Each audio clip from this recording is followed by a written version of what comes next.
Hello, this is Janet Gallen welcoming you to Love Letters Live. Today's guest is Rob Karlovich, and Rob does something so interesting. And Rob, would you just start right in for us and tell us what it is you do? And did you invent this?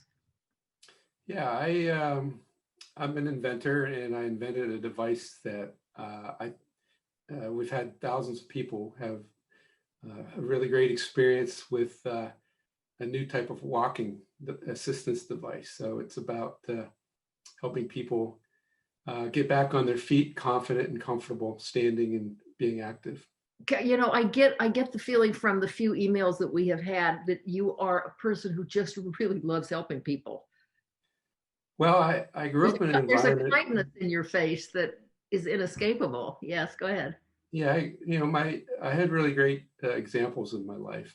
In particular, my mother was a In what wonderful way? example to grow up with, who uh, thought everybody had something good in them and had great potential, and really worked tirelessly to help people become all that they could be, I guess you could say, and Can you give us some overcome challenges. examples of how she got that over to you? I'm really interested in lessons that we've learned from anybody, really, but parents in particular. Well, I was seventh of nine children, and so was my mother. So I think probably both had an experience growing up where we both had really great examples of, first of all, helping people in the family, and then the extended family, and then whoever we happened to, she happened to encounter in life. She thought of everybody as being a friend, and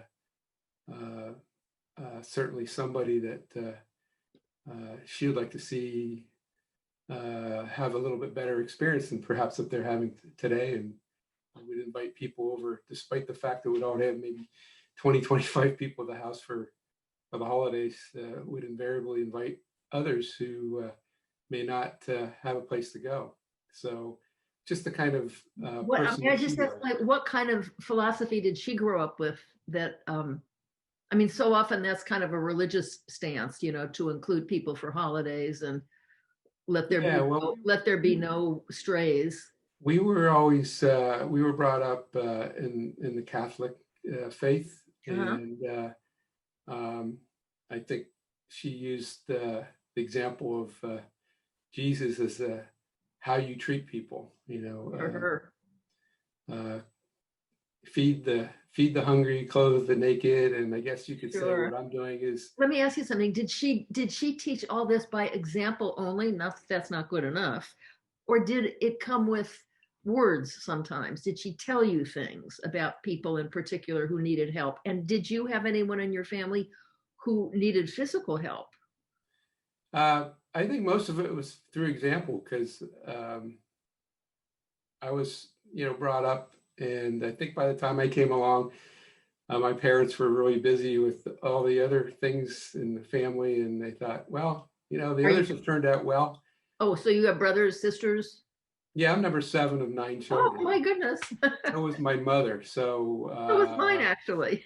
the way I learned was by observing what other people were Oh, doing, and you're the I youngest? like this about this person. I don't like that about that. And so my personality is a combination of different traits that I really respected in the people that were in the family. So So nice that you are aware of that and that you credit her as you do. Tell me, are you trained as an engineer for how do you become an inventor? Let's talk about that. um, yeah, I'm actually trained as an engineer, but when I was growing up, I didn't necessarily have all the toys I wanted. So I would be rummaging around in the basement or in the garage because there were lots of miscellaneous things there. And I was always looking at them as opportunities to combine them in different ways to create something that I would enjoy or thought was Do you remember compelling in some specific way. examples? I mean, there is that kind of I don't know what you call it, stereotypical view of the kid who loves to take apart the watch to see Yeah, what. I was one of those kids. So what did you reassemble to make for yourself as a toy? Do you remember? Well, actually, one of the first things I did was when I was three, I found some scrap pieces of wood and I tried to make a bird. How'd that work out? I still have it.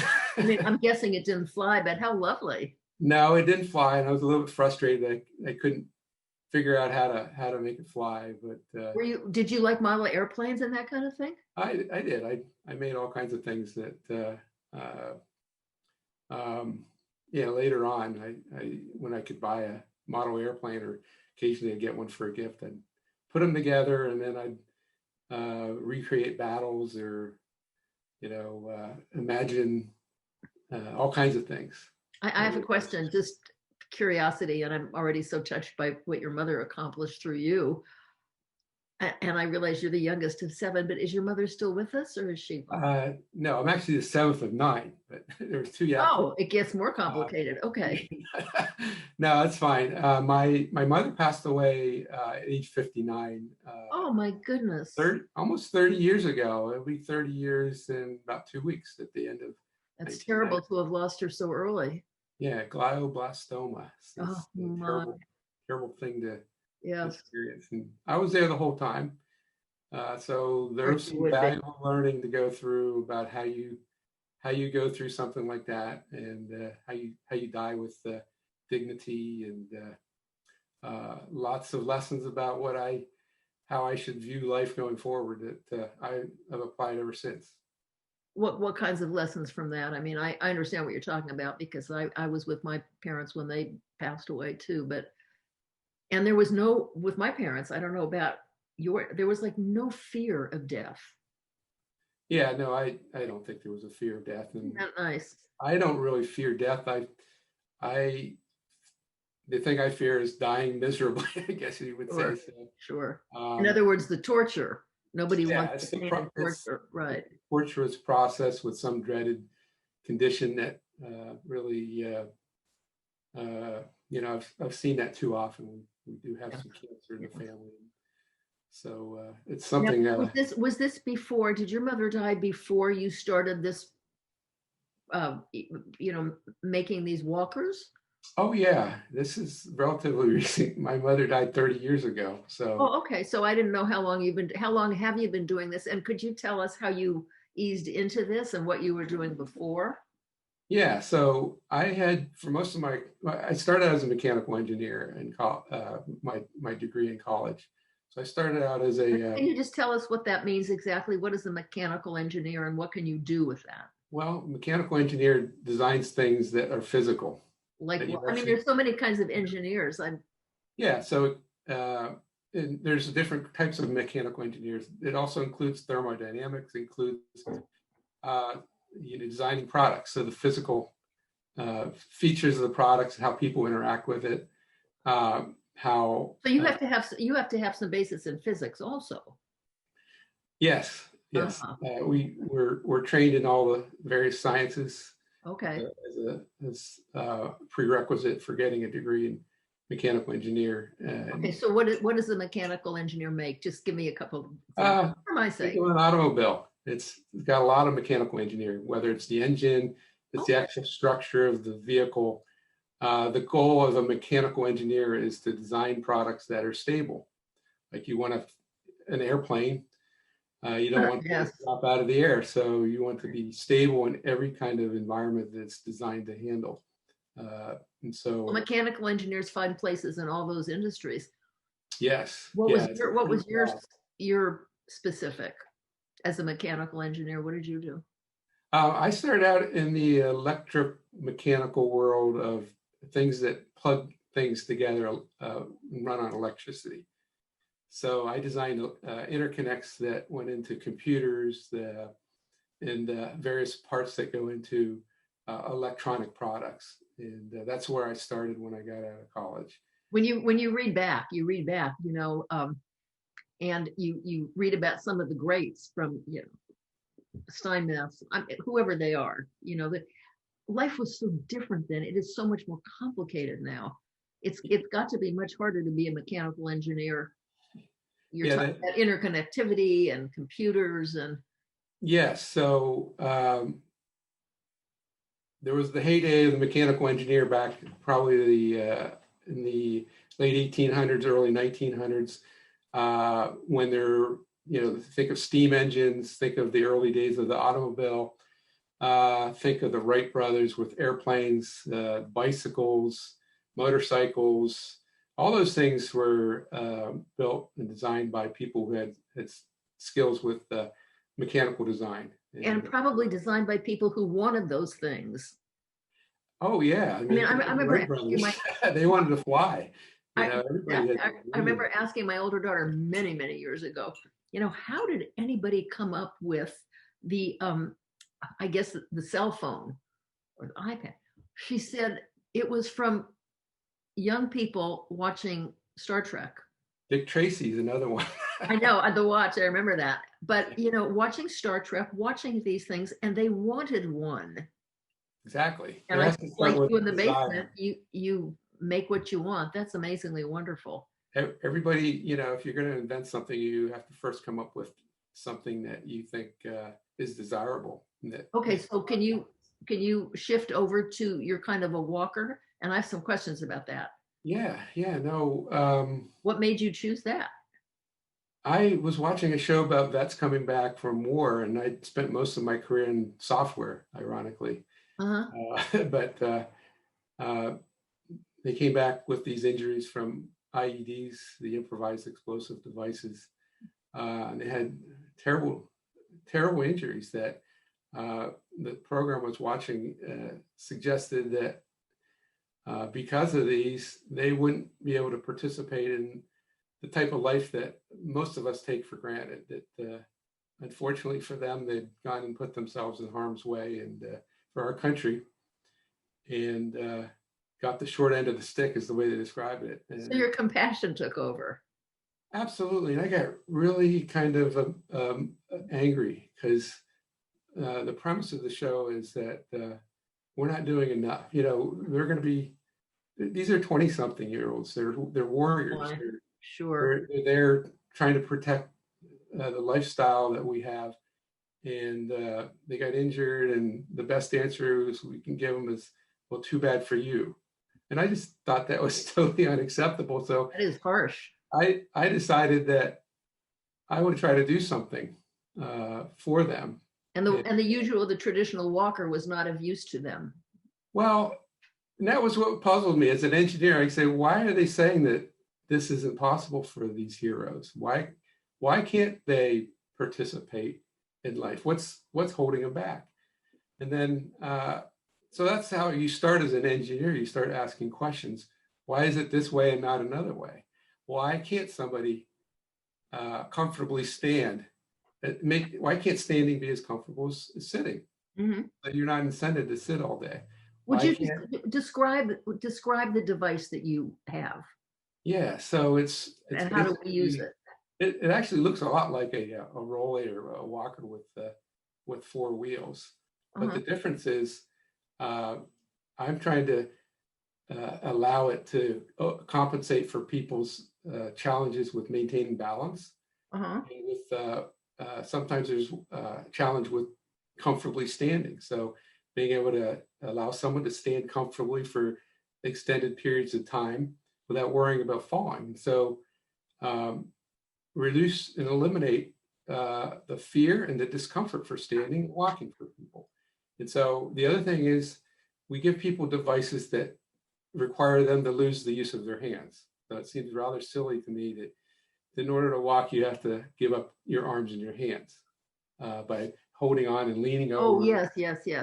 Right. So if you think about what you need to do, if you've, in life, so much of it is dependent on having your hands available.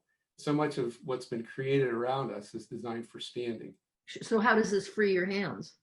Because what I go back to is the stable system approach.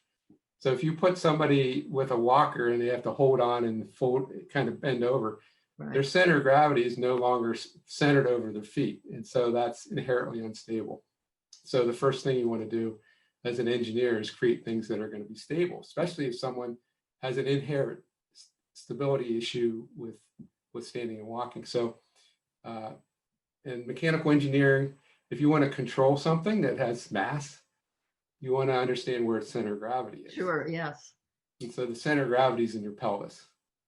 And if you watch figure skating, the guy is underneath, he's got his hand in the air, and the woman is making all kinds of maneuvers, and they're just gracefully sailing around the ice. I tell you, that ice skating is a total mystery to me. I tried to learn at some point when I was already very much an adult. I mean, I was in my 30s. So slippery. Yeah, and You know, so if you have someone high up in the air over your head right. doing all these fancy maneuvers, and they're just using a single hand. That's pretty amazing.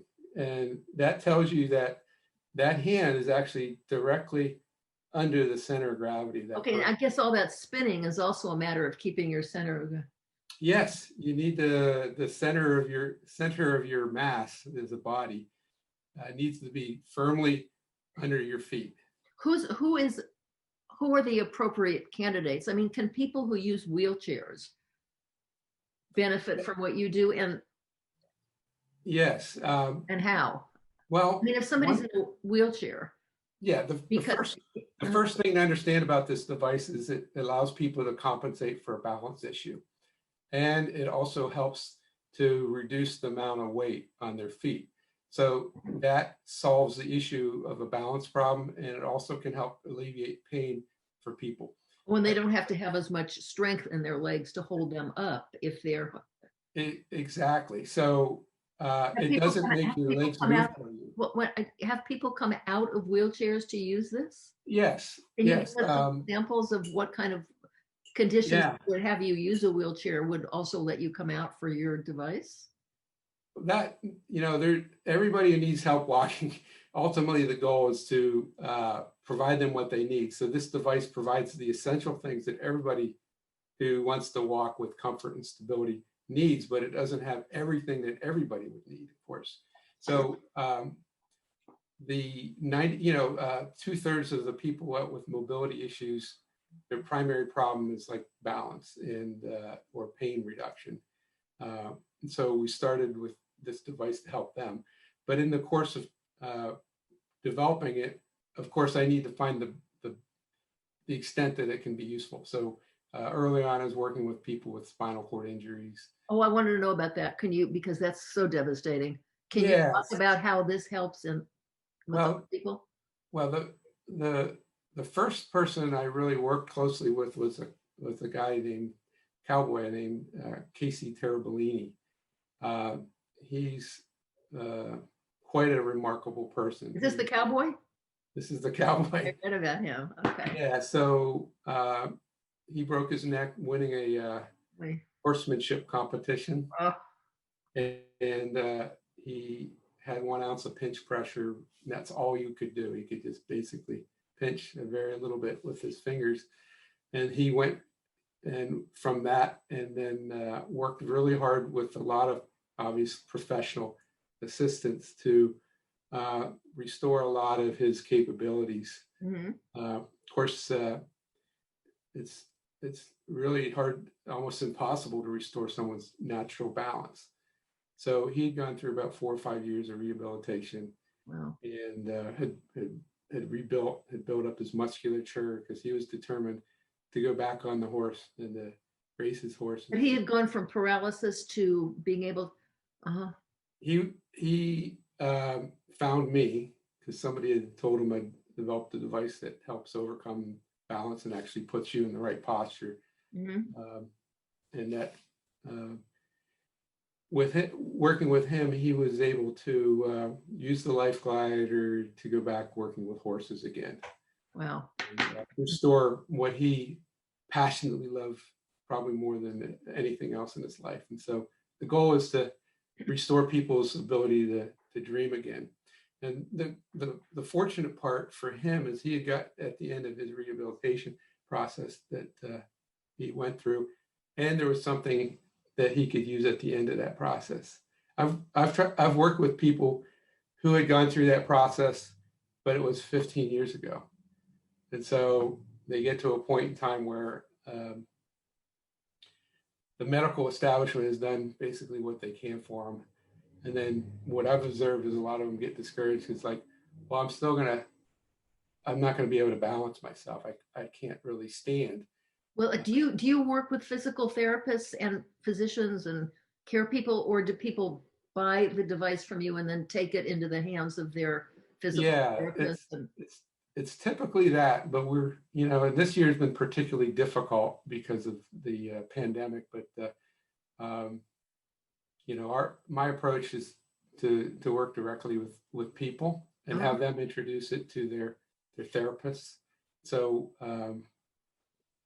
that's pretty remarkable. The stories that have happened. give And us a couple of just like a couple of short stories. And the yeah, reason I'm asking is, my life has been really blessed with some lovely acquaintances, many of whom do use wheelchairs. And I'm just wondering, maybe everybody should know about what you have to offer. we've got people who have been in wheelchairs with MS that are now walking again, and so it's not Wow. it's definitely not out of the question. It's again, the device doesn't move your legs for you. In the future, there'll be augmentations that like functional electrical But stimulation. somebody with one leg amputated would be able to. Sure. Yeah, Uh, and actually, some of the original intended focus for the device was for the veterans who had amputations, because they needed not only the balance support, but they needed some weight reduction, because sure. standing on your prosthetic leg for a long period of time is very painful. And so Oh, the so they idea use is it to, with a prosthetic. Well, then you could use it with two prosthetic legs, I guess. yes, you can. Uh-huh. And, every case is a little bit different, but the goal is ultimately to expand the numbers of people that through this device with other things we want to get everybody back on their feet. What was the most, well, I guess the cowboy was very dramatic, but what were some of the most, give us a couple of examples of people who had really given up or didn't see a way clear to be able to be independent again and now are. Well, a good example is Josie Ingber, who has MS, and um, she was starting to fall. She didn't want to get in the wheelchair. A friend of my wife's introduced us, and when I met her, I worked with her a bit and got her on her feet. It takes a little bit of an adjustment to use this, just like any other kind of device. Um, and It might take some doing for a person to trust it enough to just. yeah, it's kind of like what would you think if you'd never grown up with the bicycle, and suddenly the bicycle was presented to you? You look at this thing as like, well, this is kind of crazy. How can you actually use this, and why would I want to do this? So we're at the early stage of making it visible, the fact that there's another approach to help restore people back to a vibrant life. And so Josie,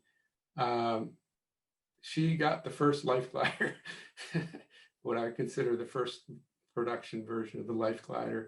And after a couple months of using it, I met her again. I didn't recognize her. Really? She had changed from somebody completely different. She was so vibrant and vivacious and full of life and so energetic and so interested in doing stuff. When I first met her, she was she didn't come across that way. She seemed like rather reserved and not really looking forward to the future. I guess that you could feel resigned to whatever has Yes. And so gripped you. Yeah.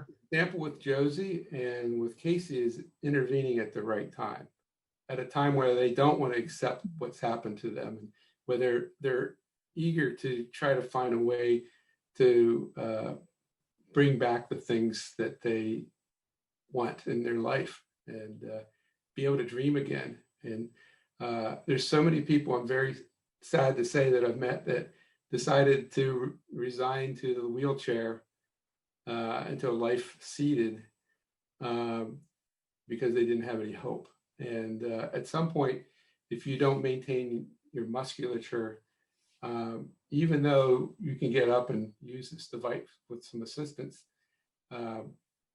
having started earlier before you kind of lost that musculature makes such a huge difference in how well it can support you in your future. And Does the medical community know to come to you? And would you please say slowly the name of your device? it's called the LifeGlider. Life Um, Flyer? LifeGlider. LifeGlider, that's right. I remember. Yeah. Yeah. So I'm a very visual person. So for me, it's all about imagery. And the LifeGlider was generated because I had a vision for how people ought to be living, even despite their challenges with standing and walking. And when I was developing it, it was all about having people actually witness people experiencing what I saw in my visions about that. And so I knew I was getting close when people were showing delight and feeling good on their feet again. So Life Glider is about restoring people to life, and Yeah, I can see that in the name um, that you say it. and the gliding part is compared to how they've been experiencing uh, mobility before. I want it to feel like they're gliding. It's Oh, sure. I mean, smooth it sailing. implies more ease. Yes. Yes, Let me yes. ask you something because I am about love letters. And I always ask at about this point, if you were to write a love letter right now, based on all you've said and all you've accomplished and all you've learned, who would it be to? You know, Well, I want to write one to your mother, but go ahead. well, there's so many people because this is a project and a passion of mine. It originated with my mother. It Right. was it's inspired by my father's resentment that he said I was wasting my time on Oh my goodness. work that wasn't useful in his mind. I was wasting my talents. So I could look at him. But really, to me, it's about it all comes back to the vets, the origination story of this. This is a true appreciation, and the goal is to truly appreciate those from the earliest days of this, even before the country was founded, that took it upon themselves to fight to give us what we have today. Sure. My father's a World War II vet. My mother's older brothers were all World War II vets. My another uncle was in the Korean War. I've got cousins that were in the Vietnam War. Are there lots of children in your life?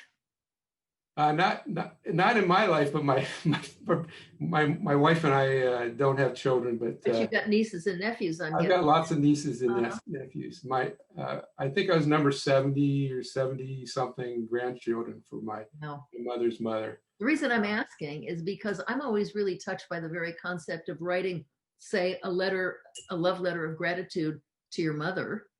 Yeah. And then sending it to nieces and nephews and letting it stay, in the drawer and they stick it in the box. It'll be found.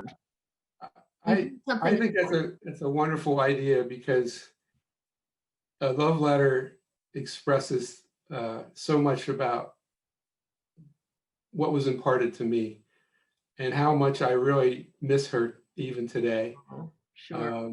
My wife says, "How could you miss somebody you never met?" And that's what she says about my mother. She totally misses my mother because she does. Huh? I can and, understand that. But she did have a dream about my mother, and they were laughing and having a great time. And the dream was actually during the day when she was working, and she snapped out of it and like, "That really happened. It actually happened." That's how they come visit us. Yeah. And it was pretty remarkable. She says, now I know who your mother really is. Oh, so she could write one to your mother and say, it's just, it's so wonderful to have two generations down the line, or even one generation, find a letter like this, know who you are, what you did, why you did it, and know that they came from a legacy of compassion and love. Yeah, I think that's a great idea, and I hope you do it. I think I'm inspired now. Yes, because we need the role models in this world. We've got all kinds of role models, and I hope people choose wisely the one that they decide to. We've got them for negative and positive, of course. Yeah. Oh, I want to thank you for doing this with me. I've learned a lot. And I'm gonna pass the word around about what you do. Thank you. And send And them to our website, mylifeglider.com. okay, We got wonderful stories that we didn't barely get to touch on those. that's how I learned about the cowboy.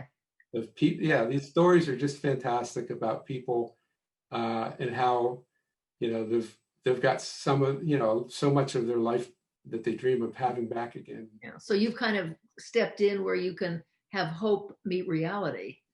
Yeah, That's yeah. To me, this is uh, kind of an art. for It's sure. art. Art is about having people experience things because you created something. And for me, this is living. This is an art about how people can potentially live because I've created this device. And my goal is to have people have these wonderful experiences they think currently are out of reach to them today. You're a remarkably kind man, and how nice that that got meshed with intelligence and talent. Thank you so Well, much. you're so welcome. Thank you, Janet. It's been a pleasure to chat with you, and I hope we can Me keep in too. touch. I hope our paths may cross again at some other time, and we'll be in touch in life. Great. And So for now, I'm just going to say to everybody goodbye, bye. and I Thanks so will talk to much. you later. We can't, we can't shake hands or hug, but I'm giving you both. Yeah. So Okay. thank you so much. It's been a pleasure. Thank you, dear. Bye. Bye.